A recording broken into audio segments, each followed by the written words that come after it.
What's up, YouTube? This is Too Raw for TV. So before I get into this video, I want to give a big shout out to the sister Juanetta Thomas for the $30 donation via the Cash App. All right, much respect to you for showing love to Too Raw for TV, aka Too Raw for Sports. Once again, I saw your video request, and the subject matter that I'm looking at is well over an hour long.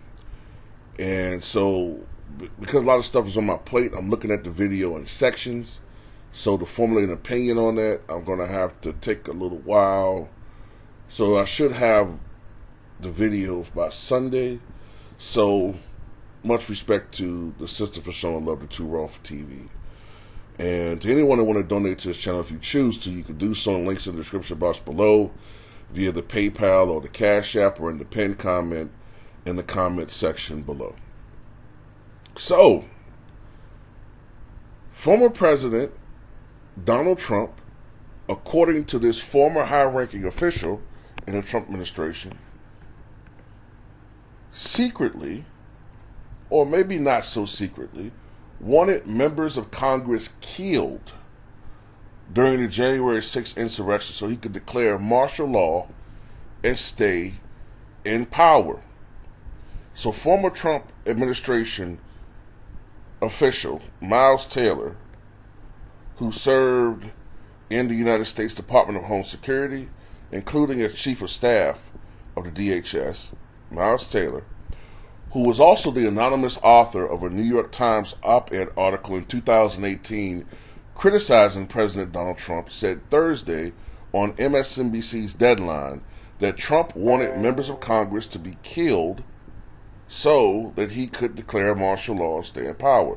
Taylor said, quote, "It's made my heart race to watch today's hearing, really, because they brought up Trump's mindset. And the question was, what was his mindset?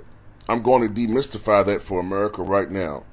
I've spent time with the guy in the Oval Office, the White House Situation Room, and Air Force One. I'll tell you what his mindset was on January the 6th. I believe Donald Trump wanted people to die. He wanted people to die.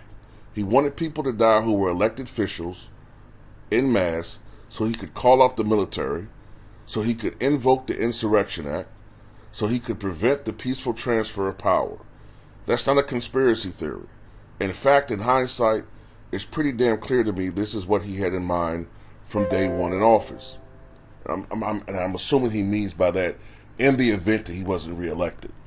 At first, we were scratching our heads about why he wouldn't do anything about domestic terrorism when we were going to the White House, saying the numbers were up and Trump was making excuses for domestic terrorist groups, while he always brought up the Insurrection Act, which he wanted to use to bring out the military to enforce laws. All these things came together and made sense on January the 6th. Why did he make excuses for domestic terrorist groups? Because he was on their side. Those were the armed people that were going to do those things for him. He wanted people to die on January 6th so that he could use those presidential powers to prevent our democracy from transitioning to a new president.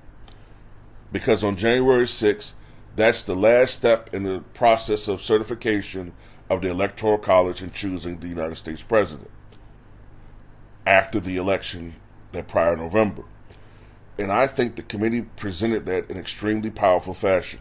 Also, just want to add to this, noted presidential historian Michael Beschloss, who often appears on MSNBC, I think sometimes CNN, and maybe even Fox News from time to time, he also said that he believes that Donald Trump's goal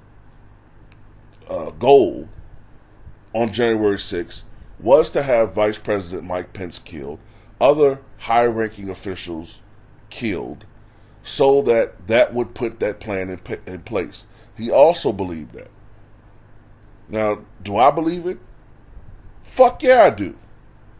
It's the most. It's almost to a point now where even most Trump supporters, even though they'll deny it, they know that's what it was. They know it. It wasn't Antifa. It wasn't Black Lives Matter in disguise. There's 1,000 people and 10 niggas out there. Look, That was Trump's people who went out there and did their damnedest to overturn democracy.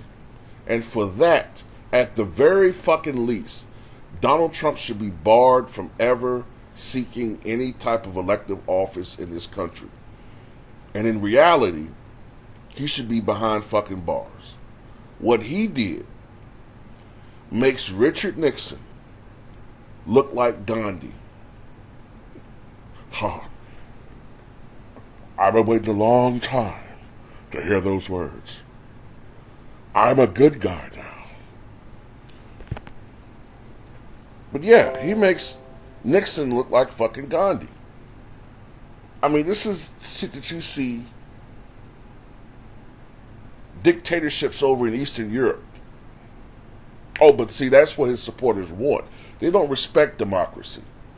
And by the way, when they always talk about illegal votes, they really mean non-white votes. That's what they really mean. Votes that don't count. They're talking about non-white votes for the most part. But anyway, that's all I got to say about it.